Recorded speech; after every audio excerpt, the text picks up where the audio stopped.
ये जो क्वेश्चन है आप देख सकते हैं, क्वेश्चन क्लास 10th की मैथ्स की एनसीईआरटी बुक, चैप्टर का नाम है एरिया रिलेटेड टू सर्कल, उसी से रिलेटेड ये क्वेश्चन है। ये क्वेश्चन मैंने ओसवाल सैंपल पेपर से लिया था। ये क्वेश्चन क्या बोल रहा है, इन द गिवन फिगर, ये फिगर दिया हुआ है, O is the centre of the circle. आप देख सकते हैं ये ओ है, ये सर्कल का सेंटर है विथ AC 24 सेंटीमीटर। AC ये देखिए AC कितना दिया हुआ है, इसकी लेंथ 24 सेंटीमीटर। AB जो दिया 7 सेंटीमीटर, AB मतलब ये AB, ठीक है। एंड BOD ये एंगल कितना दिया हुआ है 90। आप देख सकते हैं ये एंगल 90 है। Find the area of the shaded region. यहाँ पे हमको शेडेड रीजन का एरिया, शेडेड रीजन कौन सा, आप देख सकते हैं ये जो लंबी लंबी लाइन पतली पतली दिख रही है ना, जितना भी आपको दिख रहा है ना, ये लंबी लंबी लाइन जितनी भी दिख रही है वही हमको, यही शेडेड रीजन है। आप इसको शेडेड रीजन मत समझिएगा। ये जो लंबी पतली पतली लाइन है यहाँ पर है, और एक थोड़ा सा इधर है, और ये यहाँ पर है, तो इसी का हमें यही शेडेड रीजन है, और इसी का हमें यहाँ पर एरिया निकालना है, ठीक है, यही फाइंड करना है। तो देखिए इस डायग्राम को मैंने यहाँ पर बना लिया है अलग से। आप देख सकते हैं ये शेडेड रीजन, आप देख सकते हैं जितना भी आपको ये पतली पतली लाइन दिख रही है ना, यही सब, इसी का हमें एरिया निकालना है। तो देखिए यहाँ पर क्या क्या गिवन बोल रहा है, AC 24 सेंटीमीटर और AB यानी कि ये AB 7 सेंटीमीटर। मैं यहाँ पे लेंथ लिख देती हूँ, ये दिया हुआ है 24 सेंटीमीटर, मैं यहाँ पे लिख देती हूँ। और AB यानी कि ये दिया हुआ है आपका 7 सेंटीमीटर, ठीक है, ये दे दिया यहाँ पर लिख दिया मैंने। और BOD 90 डिग्री है, BOD यानी कि ये एंगल 90 डिग्री, ठीक है, ये दे दिया। तो अब चलिए इसका शेडेड रीजन का हमें एरिया निकालना है। तो मैं आपको एक थ्योरम बता दूं, याद दिला दूं, आपने 9th में पढ़ा होगा कि अगर कोई सर्कल है और डायमीटर ये है सर्कल का, ठीक है, मान लीजिए A है और ये B है और ये सेंटर O है, ठीक है। अब ये सर्कल क्या है, थ्योरम क्या है कि angle in a semi circle, angle in a semi circle is a right angle. Theorem कह रहा है कि अगर सेमी सर्कल पर कोई एंगल बनता है तब वो राइट एंगल होगा। तो आप देख सकते हैं यहाँ पर, ये देखिए, ये आपको क्या दिख रहा है, BC, ये BC, ये सेंटर O है, सेंटर O है ना, O से देखिए ये O ही से, ये O है सेंटर, और ये BC जो है इसी BC लाइन पर ही सेंटर O है, यानी कि BC क्या हुआ, डायमीटर हुआ। BC क्या हुआ, डायमीटर, मैं यहाँ पे लिख देती हूँ, ये B है और ये C है, ठीक है। ये BC क्या हुआ, यहाँ पे देखिए BC डायमीटर है, यहाँ पे मैंने बना दिया है। अब इसी डायमीटर BC को लेकर के, ये डायमीटर जो BC है, इस डायमीटर ने इस पूरे सर्कल को हाफ इक्वली सेमी सर्कल में डिवाइड कर दिया है ना। आप देख सकते हैं BC के ऊपर ये इतना रीजन सेमी सर्कल है, ये नीचे भी सेमी सर्कल, दो हाफ सर्कल बनने हैं। आप देख सकते हैं इस BC डायमीटर को लेकर के एक एंगल बनना है यहाँ पर A, यानी कि ये देखिए ये A, ठीक है। यहाँ पे कोई एंगल दिया नहीं है, लेकिन ये डायमीटर है और डायमीटर से एक एंगल बनना है सेमी सर्कल पर। सेमी सर्कल क्या है हमारा, यही तो है ना BC, ये क्या है, सेमी सर्कल है। इसी सेमी सर्कल पर एंगल यहाँ बनना है। तो क्वेश्चन क्या बोल रहा है, अगर सेमी सर्कल पर कोई एंगल बनता है तो हमेशा राइट एंगल होगा, यानी कि सेमी सर्कल हमारा ये है पूरा, और एंगल देखिए सेमी सर्कल पर ये बनना है, तो ये 90 डिग्री होगा थ्योरम के हिसाब से। तो ये एंगल 90 हो गया ना 90, यानी कि ये 90 हो गया थ्योरम के हिसाब से, ये 90 हो गया, 90 डिग्री हो गया, ठीक है। अच्छा ये 90 हो गया, तो ये राइट एंगल ट्रायंगल हो गया हमारा ABC क्या हो गया, राइट एंगल ट्रायंगल हो गया ना। तो ये देखिए यहाँ में ये मैंने बनाया है, यहाँ पर यही डायग्राम को मैंने यहाँ पे बना दिया है। तो AC दिया हुआ है 24 और ये दिया हुआ 7, ये 24 है, ये 7 है, ठीक है। अच्छा ये 90 डिग्री बनना है, तो ये जो राइट एंगल ट्रायंगल बनना है, ये यहाँ पर पाइथागोरस थ्योरम लगेगा, तब 90 डिग्री पर क्या बनता है, पाइथागोरस थ्योरम लगता है। तो पाइथागोरस थ्योरम की हेल्प से हम ये BC निकाल देंगे, BC निकालेंगे ना, क्योंकि देखिए इस सर्कल का रेडियस तो दिया नहीं है, रेडियस दिया है नहीं दिया है ना, लेकिन हाँ ये हमें पता चल गया कि यहाँ इस एंगल जो सेमी सर्कल जो बनना है, सेमी सर्कल क्या है, देखिए ये है सेमी सर्कल, इस पर यहाँ पर एक एंगल बनना है, तो angle in semi circle right angle, तो यहाँ 90 डिग्री पता चल गया क्या। तो इसका मतलब कि हमें एक राइट एंगल ट्रायंगल मिल गया ABC, राइट एंगल ट्रायंगल मिल गया जिसमें ये साइड दिया है, तो BC हम निकाल लेंगे पाइथागोरस थ्योरम की हेल्प से, ठीक है। तो बाय यूजिंग पाइथागोरस थ्योरम, देखिए ये राइट एंगल में BC हाइपोटेनस हो गया, मैं यहाँ पे ले लेती हूँ BC हाइपोटेनस का H मैंने लिख दिया। अच्छा राइट एंगल इसके बीच बनना है, इन दोनों साइड के बीच में, तो ये AB बेस हो गया, बेस चाहे ये भी हो सकता है, ये भी हो सकता है, कोई भी ले लीजिए बेस, लेकिन हाइपोटेनस तो हमेशा BC ही होगा, क्योंकि राइट एंगल ट्रायंगल में जो सबसे लंबी साइड होती है ना, जिसका लेंथ सबसे बड़ा होता है, वो हमेशा हाइपोटेनस होता है। तो BC हमारा हाइपोटेनस हो गया। बचा आप इसको भी बेस मान सकते हैं या इसको बेस मान सकते हैं, ठीक है। बेस और परपेंडिकुलर ही चेंज होता है। तो बेस मैंने ये भी माना है, ये B है, और परपेंडिकुलर AC, जिसको कि मैं P से डिफाइन कर रही हूँ, ठीक है। तो थ्योरम क्या बोलता है, हाइपोटेनस, पाइथागोरस थ्योरम, हाइपोटेनस का स्क्वायर किसके बराबर होता है, बेस का स्क्वायर प्लस परपेंडिकुलर का स्क्वायर। हाइपोटेनस क्या है यहाँ पर आप देख सकते हैं BC है, इस राइट एंगल ट्रायंगल में BC क्या है, हाइपोटेनस है, यानी कि BC का स्क्वायर इक्वल टू बेस क्या है, AB है, AB का स्क्वायर प्लस परपेंडिकुलर क्या है, AC। ठीक है, लिख दिया। देखिए हमें BC ही फाइंड करना है। ठीक है, AB कितना दिया हुआ, AB देखिए 7, देखिए 7 दिया हुआ ना यहाँ पे, ये देखिए 7, तो 7 का होल स्क्वायर प्लस AC कितना दिया हुआ, 24 का होल स्क्वायर। तो चलिए इसी को सॉल्व करते हैं। 7 का 2 बार इंटू करेंगे तो 7 7 से 49 प्लस 24 का स्क्वायर है, तो 24 को 2 बार इंटू करके देख लेते हैं। 4 4 जा 16 का 6, 4 2 जा 8, कैरी 1 9। ठीक है, 4 4 16 6, 4 2 जा 8 9। ठीक है, 2 4 जा 8, 2 2 जा 4 6, 9 8 17 और ये 5 76 हो गया। ठीक है, अब इन दोनों को जोड़ दीजिए, तो इसमें 49 जोड़ दीजिए आप, 9 6 15, 8 4 12, 625 आ रहा है, यानी कि जो BC स्क्वायर आ रहा है वो 625 आ रहा है। अच्छा, और इसको क्या ले सकते हैं, BC का स्क्वायर इसका 25 इंटू 25, जब आप इन दोनों को इंटू करेंगे तो ये 625 के बराबर आएगा। ठीक है, तो हमें BC चाहिए, तो ये स्क्वायर हटाएंगे तो इसमें अंडर रूट लग जाएगा। ठीक है, ये तो आपको पता ही है, स्क्वायर हटाएंगे इसमें अंडर रूट लग जाएगा, तो ये पेयर बनना, यहाँ से एक 25 निकल गया। और देखिए यूनिट क्या है, सब सेंटीमीटर में है, तो ये भी यूनिट सेंटीमीटर में रह गया, यानी कि BC हमारा 25 सेंटीमीटर आ गया। BC आप देख सकते हैं, ये BC क्या है, डायमीटर है। ठीक है, ये हाइपोटेनस था इस राइट एंगल ट्रायंगल का हाइपोटेनस, लेकिन ये क्या है BC, ये डायमीटर के देखिए सेंटर से पास हो रहा है ये BC, तो BC डायमीटर हो गया, जो कि कितना निकला 25 सेंटीमीटर। BC हमारा क्या है, डायमीटर है, मैं यहाँ पे लिख देती हूँ डायमीटर है ये। ठीक है, और रेडियस कैसे निकलता है, डायमीटर का हाफ कर दीजिए, यानी कि 25/2, ये क्या हो गया, रेडियस हो गया। तो हमें सर्कल का रेडियस पता चल गया। ठीक है, हमें रेडियस यहाँ नहीं बताया गया था, तो रेडियस हमने निकाल लिया। ठीक है, तो रेडियस निकला कैसे है, यहाँ पर ये थ्योरम जब आप ध्यान देंगे ना, ये वाला एंगल इन सेमी सर्कल इस राइट एंगल, जब आपको ये थ्योरम ध्यान रहेगा तभी आप यहाँ पे रेडियस निकाल पाएंगे, क्योंकि फिर आपको यहाँ पे बताना पड़ेगा कि कैसे रेडियस निकला है। रेडियस इस थ्योरम के हेल्प से ही निकला है, क्योंकि रेडियस कहता है सेमी सर्कल पर जो भी एंगल बनता है वो 90 होता है। तो इसलिए हमें यहाँ से राइट एंगल ट्रायंगल की हेल्प से हमने यहाँ पहले डायमीटर निकाल लिया BC, जो कि हाइपोटेनस था, फिर इसका हाफ कर दिया तो हमें रेडियस मिल गया है। तो हमें रेडियस पता चल गया, ये आ गया 25.2। अब चलिए फॉर्मूला बनाते हैं। हमें क्या निकालना है, शेडेड रीजन, ये जितना अभी दिख रहा है ये शेडेड रीजन, इसका एरिया। तो देखिए एरिया का फॉर्मूला कैसे बनेगा, पहले हमें क्या निकालना है, एरिया ऑफ शेडेड रीजन। तो आप इसको पहले इतना लिख दीजिए, एरिया ऑफ शेडेड रीजन। ठीक है, तो ये कैसे निकलेगा, इक्वल टू, देखिए आप कैसे निकलेगा, आपको क्या दिख रहा है, एक बड़ा सर्कल दिख रहा है, सबसे बड़ा सर्कल, उस बड़े सर्कल के अंदर आपको एक ट्रायंगल दिख रहा है, ये देखिए ट्रायंगल दिख रहा है ना, राइट एंगल ट्रायंगल ABC। और क्या दिख रहा है, एक देखिए आप OCB, ये माइनर सेक्टर दिख रहा है, ये तो OCD, सॉरी ये माइनर सेक्टर दिख रहा है। तो एक हमें इस बड़े सर्कल के अंदर क्या चीज दिख रहा है, एक दिख रहा है हमें area of triangle right triangle, और दूसरा दिख रहा है माइनर सेक्टर। तो यही दोनों जो है फालतू है, जिसको हमें निकालना है, क्योंकि हमें इसको छोड़ करके जो जितना बच रहा है उसी का तो हमें एरिया चाहिए ना। आप देख सकते हैं ना, ये दोनों हमें ये दोनों नहीं चाहिए, सिर्फ इसको छोड़ करके बाकी जो है उसी का एरिया निकालना है।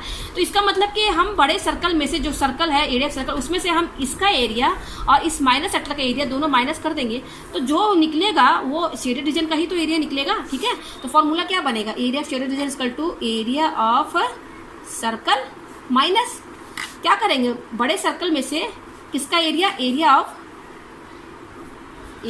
देखिए ये ABC जो है ना, ये राइट एंगल ट्रायंगल, आप देख सकते हैं ना 90 डिग्री बनना है यहाँ पर। तो एरिया सर्कल में से area of right angle triangle, नाम दे दीजिए ट्रायंगल का ABC, CAB लिख देते हैं, CAB, क्योंकि देखिए एंगल A पर 90 डिग्री बनना है, इसलिए मैं यहाँ पर CAB ट्रायंगल का नाम दे देती हूँ। ठीक है, CAB। ठीक है, और क्या माइनस करेंगे, इस एरिया ऑफ सर्कल में से ये इसका एरिया और माइनस, इसलिए देखिए एरिया ऑफ सर्कल में से ये माइनस और माइनस क्या करेंगे, ये माइनर सेक्टर जो बनना, माइनर सेक्टर क्या बनना, एरिया ऑफ, यहाँ मैं एक पॉइंट देती हूँ x। ठीक है, यहाँ पर एक पॉइंट देती हूँ x, area of minor sector क्या है, वो माइनर सेक्टर OCXD, OCXD। ठीक है, ये देखिए फॉर्मूला बन गया ना, कितना इजी। बड़े सर्कल में से एरिया ऑफ ट्रायंगल और एरिया ऑफ माइनर सेक्टर, ये दोनों माइनस कर दीजिए तो शेडेड रीजन का एरिया निकल जाएगा। ठीक है, अच्छा अब फॉर्मूला बन गया हमारा यहाँ पर। अब उसका लिख दीजिए आप, area of shaded region equal to, ये एरिया ऑफ सर्कल का फॉर्मूला क्या होता है, pi r square, full circle है ये पूरा, पाई आर स्क्वायर होता है, माइनस क्या है, area of right angle triangle CAB। Right angle triangle, देखिए ये राइट एंगल ट्रायंगल बनना है 90 डिग्री।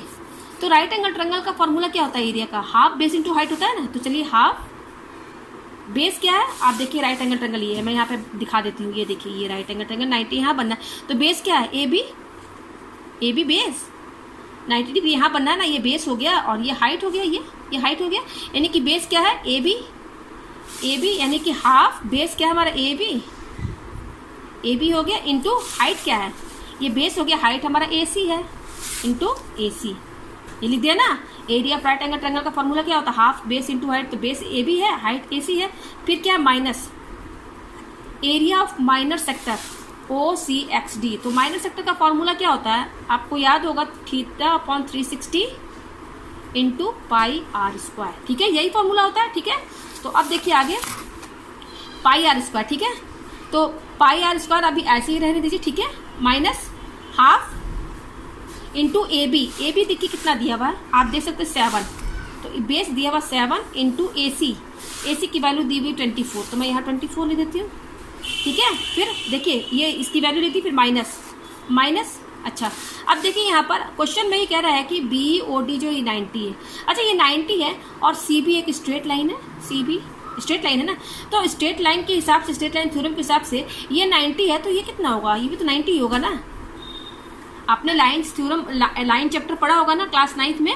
ये सी बी स्ट्रेट लाइन है जिसमें ये इतना एंगल 90 दिया है, तो ये कितना होगा, 90 होगा, 90 होगा ना। ये पूरा एंगल कितना होता है स्ट्रेट लाइन पर, 180 होता है, जिसमें एक एंगल 90 दिया है। तो दूसरा कितना होगा, 180 में से 90 माइनस कर दीजिए तो ये निकल जाएगा। तो ये 90 है तो ये भी 90 होगा। तो ये एंगल 90 हो गया। तो यानी कि सी ओ डी ये 90 है, तो ये 90 हो गया। ये माइनस सेक्टर में आ रहा है, तो यहाँ पर थीटा की वैल्यू क्या होगी, 90 तो होगी। ये 90 निकल गया यहाँ से। तो इस थीटा की जगह हम क्या लिखेंगे, 90 डिग्री अपॉन नीचे क्या है 360, और ये देखिए यहाँ पे डॉट लगाएंगे डिग्री का। ठीक है, इंटू और ये क्या है पाई आर स्क्वायर। ठीक है, इतना आ गया आपको समझ में। अब देखिए 94 का क्या होता है 360 लिख दिया मैंने यहाँ पर। अब देखिए अभी क्या करना है, पाई आर स्क्वायर माइनस, अब देखिए ये 2 और ये कट जाएगा, 2 12 जा 24। ठीक है, तो क्या बचा 7 इंटू 12 बचा इतना, माइनस ये क्या है, ये कट के कितना हो गया 1/4 हो गया पाई आर स्क्वायर। अच्छा, आप यहाँ पे देखिए ये पाई आर स्क्वायर और ये टर्म ये दोनों एक साथ कर देते हैं। ठीक है, ताकि यहाँ से कॉमन निकाल सके पाई आर स्क्वायर। ठीक है, ये वाले टर्म को मैं लास्ट में लिखूंगी। अच्छा देखिए, ये वाली टर्म को आप यहाँ इसके साथ लिखना चाहते हैं, तो इसका साइन क्या, माइनस। आप ध्यान दीजिएगा, ये पूरा टर्म जो है ना, इसका साइन क्या, माइनस। तो माइनस इसका साइन लेकर आप चलेंगे। तो इसको जस्ट मैंने रीअरेंज किया, इसको मैंने इसके साथ कर दिया। ठीक है, इसके बाद मैं ये लिख देती हूँ। ठीक है, ये लिख दिया, और इसका साइन क्या है, वो माइनस है, माइनस। ठीक है, माइनस 7 इंटू 12, ये समझ में आ गया आपको, जस्ट मैंने अरेंज कर दिया है। अच्छा, अब इसमें और इसमें माइनस में देखिए ये 2 पार्ट हैं, ये माइनस है बीच में और ये इन दोनों में क्या कॉमन दिख रहा है, दोनों में आप देख सकते हैं पाई आर स्क्वायर इसमें भी है। तो पाई आर स्क्वायर आप बाहर निकाल दीजिए, निकाल दिया। तो अच्छा, पाई आर स्क्वायर यहाँ से निकल गया, ये पूरा टर्म यहाँ से निकल गया, तो यहाँ 1 ही तो बचेगा, इसकी जगह क्या बचेगा, 1 ही तो बचेगा। तो 1 माइनस, अच्छा ये बाहर निकल गया पाई आर स्क्वायर, यहाँ क्या बचेगा 1/4 हो गया। फिर माइनस 12 7 जो कितना होगा, 7 इंटू कीजिए, 7 2 14, 7 7 84, ये आ गया हमारे पास। अब देखिए आगे क्या करना है, हमारे पास क्या है यहाँ पर, वो आया है हमारे पास पाई आर स्क्वायर, ये आया है। अच्छा, ये आ गया इतना, इसको 1/1 कर सकते हैं। अब इसका एलसीएम ले लीजिए, तो एलसीएम लेंगे तो क्या आएगा, 4 आएगा। तो 4 यहाँ 1 4 जा 4, 4 1 जा 4, यहाँ -1, इतना ही तो आएगा। फिर माइनस 84, ये आ गया 84। ठीक है, अब देखिए पाई आर स्क्वायर इंटू, देखिए इसके बीच में इंटू का साइन है, 4 में से बन गया 3/4 माइनस क्या आया 84 आया हमारे पास। ठीक है, तो आप देख सकते हैं यहाँ ये पाई आर स्क्वायर ये सॉल्व किया, 3/4 माइनस 84 ये आया हमारे पास। अब चलिए, अब यहाँ पर वैल्यू रखते हैं, पाई की वैल्यू क्या होती है 22/7, पाई की वैल्यू इंटू, और रेडियस हमने कितना निकाला था, आप देख सकते हैं रेडियस मैंने यहाँ पर कितना निकाला था, मेरा रेडियस जो था वो था, आप देख सकते हैं 25/2 ये निकाला था। डायमीटर कितना आया था 25, तो रेडियस कितना हो गया 25/2। तो मैंने यहाँ पर रेडियस निकाल दिया है। ठीक है, तो चलिए यहाँ पे इसको सॉल्व करते हैं। रेडियस कितना है हमारा, रेडियस आया है हमारा 25/2 सेंटीमीटर। ठीक है, यही है 25/2 सेंटीमीटर। तो यहाँ आर देखिए, पाई की वैल्यू 22/7, आर स्क्वायर, आर की वैल्यू कितना है 25/2 और स्क्वायर लगा है, तो यहाँ स्क्वायर लगा दीजिए, ये कर दिया मैंने, इंटू ये क्या है 3/4 -84, इसको अपॉन 1 भी कर सकते हैं। तो चलिए इसको सॉल्व करते हैं। ये क्या आ रहा है हमारे पास 22/7 इंटू, और ये देखिए 25/2 का स्क्वायर है ना, तो इसको आप 2 बार लिख दीजिए 25/2 इंटू 25/2, ठीक है। ये मैंने लिख दिया 22/7, ये इसको 2 बार यहाँ लिख दिया इंटू 3/4, ठीक है, -84, और इसको अपॉन 1 भी कर सकते हैं, कोई फर्क तो पड़ेगा नहीं, इसको अपॉन 1 कर दिया, ठीक है। ये आ गया हमारे पास। अब चलिए काट के देखते हैं। तो देखिए 2 11 जा इतना आ गया। और देखिए और कुछ तो कटने वाला है नहीं, ठीक है। तो जो जो बचा लिख दीजिए 11 इंटू 25 इंटू 25 इंटू और 3 न्यूमरेटर में ये, और ये चारों बच रहा है, और डिनोमिनेटर में क्या बचा 7 इंटू 7 बच रहा है 2 और 4, तो 7 इंटू 2 4 जा 8 मैं यहाँ पर लिख देती हूँ, ठीक है, -84/1 ये आ गया हमारे पास, ठीक है। अच्छा 11 3 क्या होता है 33, मैंने यहाँ पे लिख दिया 11 3 33 इंटू, अच्छा 25 और 25 दोनों को इंटू करेंगे तो 625 आता है। ये तो याद ही हो गया होगा आपको, 25 कितना होता है 625। नीचे क्या है 7 8 जा 56, मैंने यहाँ पर लिख दिया, ठीक है, -84/1, ठीक है। अब देखिए यहाँ पर ये दोनों इंटू कर देते हैं 33 और 625, मैं इसको इंटू करके यहाँ पर दिखा देती हूँ आपको। हमें क्या इंटू करना है 625 और 33, ये दोनों इंटू करना है ना, मैं इंटू करके दिखा देती हूँ। 3 5 जा 15 का 5, 3 2 6 कैरी 1, 3 5 15 5 3 6 और 7, ठीक है, 3 6 जा 18, ये आ गया। नीचे भी उतना ही रहेगा 5 7 8 और 1, ये नीचे भी रहेगा। तो देखिए 5 7 5 12 का 2 और ये 8 8 है, यहाँ कैरी 1 आ गया, ये 16 का 6 और 9 और 10, और ये इतना आ रहा है 20। देखिए ये दोनों को इंटू करने पर जो आपका आ रहा है वो आ रहा है 2065, मैं यहाँ लिखती हूँ 2065 अपॉन नीचे क्या है 56 -84/1, ठीक है, मैंने यहाँ पर लिख दिया इसको। अब देखिए इसका हम क्या करेंगे, इसका हम लेंगे एलसीएम, ठीक है, एलसीएम ले लीजिए। तो एलसीएम लेंगे तो क्या आएगा नीचे 56 आएगा, ठीक है, एलसीएम लेंगे ना, जस्ट एलसीएम जैसे लेते वैसे ले रहे, 56 आया। तो देखिए 20625 माइनस 156 है 56 को 84 से इंटू कर लीजिए। तो 84 और 56 इंटू करना है, 84 और 56 से इंटू करके हमें देखना होगा 6 4 24 का 4 और 8 6 48 48 और 2 50, ये हो गया इंटू 5 4 20 का 0, ठीक है, 5 4 0 5 40 40 और 2 42, ये आ गया, यानी कि 4 0 7 और 4, एक बार और देख लीजिए 6 4 24 का 4 और 6 48 और 50 और 5 4 20 का 2 0 और 5 8 40, तो ये हो गया 42, ठीक है, 4 0, ये इतना आ रहा है 4704 ये आ गया। अब इसमें से इसको माइनस कर लीजिए, तो नंबर क्या है हमारा, देखिए 2025 में से 4704 ये लिखा हुआ है यहाँ पर, तो 470 और 4 ये माइनस करना हमें, माइनस कर लीजिए। 5 में से 4 गया 1 बचा, ठीक है, और यहाँ बचा 2, इसमें से ये 9 बचा और यहाँ बचा 9 में से 4 गया, यहाँ बचा 5 और यहाँ बचा 1। तो देखिए क्या आ रहा है 15 आप देख सकते हैं 921 अपॉन 56। और देखिए ये हम शेडेड रीजन का एरिया निकाल रहे हैं और सब सेंटीमीटर में दिया है, तो एरिया क्या होगा सेंटीमीटर स्क्वायर। अब इसको हमें डिवाइड करना है, तो चलिए डिवाइड कर लेते हैं। हमारा नंबर क्या है 15921। देखिए ये नंबर मैंने लिख दिया, इसको किससे डिवाइड 56 से डिवाइड करना है, 56 यहाँ पर मैंने लिख दिया, ठीक है। अब 3 डिवाइड करते हैं, तो 3 5 जा 15 3 6 जा 18, यस ये जाएगा 2 टाइम्स देखिए 56 और 2 6 जा 12 का 2 2 5 जा 2 6 जा 12 का 2 और 2 5 10 11, यस, और 3 टाइम्स जाएगा तो 3 से 18 3 टाइम्स ज़्यादा हो जाएगा, 2 टाइम्स जाएगा 2 जा ये हो जाएगा 2 6 जा 12 का 2 2 5 10 ये 2 टाइम्स जाएगा, तो यहाँ माइनस कीजिए, 9 में से 2 गया 7 बचा और 5 में से 1 गया 4, ठीक है।